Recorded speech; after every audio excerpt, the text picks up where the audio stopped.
your community. News. Hello. I'm here with the park ranger.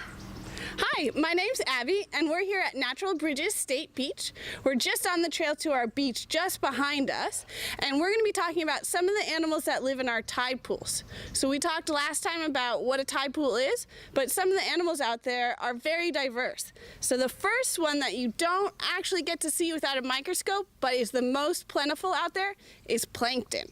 And plankton is our zooplankton or phytoplankton, and they live in the water.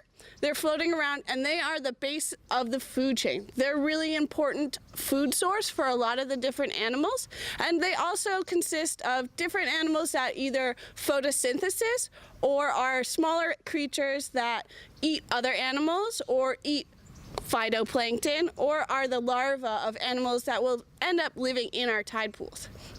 So two of the different animals that live in our tide pools that do eat and filter feed off of our phytoplankton, our zooplankton, are barnacles and mussels. And those are probably the two most plentiful creatures that you'll see out in our tide pools. So there's a safety limit that we like to think of, which is the line of the mussel. So we have California mussels. They have this beautiful blue color on the outside.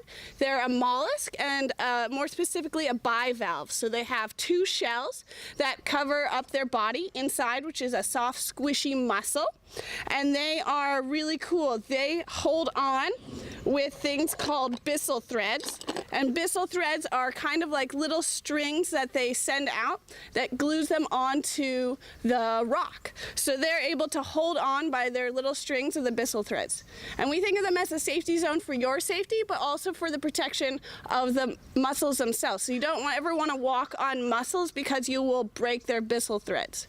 When the tide is high, the water covers them up, and they're able to open up their shell and suck in the ocean water, and then they filter out all of that plankton that is living inside of the water, and they eat that, and then they squirt out the rest of the water. So they're also clean up the ocean. So if there's ever a red tide, that's when there's a high amount of diatoms that are poisonous to people. They can absorb those and clean out some of the water. On our mussel, however, you'll also see barnacles. So the most common barnacle out there are acorn barnacles. They're little white barnacles. This is a bigger barnacle. It's not an acorn barnacle. This is a barnacle you might find on a whale or a bigger spot. But barnacles are really interesting because as a juvenile, they are plankton. They're floating around. They smell out or use chemical scent to find a spot where there are other barnacles because they have to be near them to reproduce. And so you'll find kind of colonies of barnacles near each other. They are crustaceans like a crab or a shrimp, and they glue their head to the rock. Scientists and dentists are actually looking to find out how they use this glue because they want to use it for their own purposes. But they glue their heads to the rock, and then they build a shell around their body. And they have a little opening as well. And when the tide is high, they stick out their legs that they're covered in kind of a feathery material. And that feathery material helps them filter and comb through the water, picking up that plankton.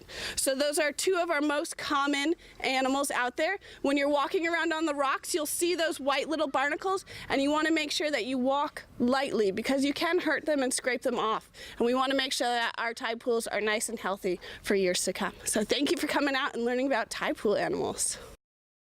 At the Hope Thrift Store, we work hard to bring you clothes, Shoes. movies, Bikes, books, Toys. electronics. Furniture. And more. Oh! Come shop and donate and check out the Hope Thrift Store today. Hope Services Amazing is all in a day's work.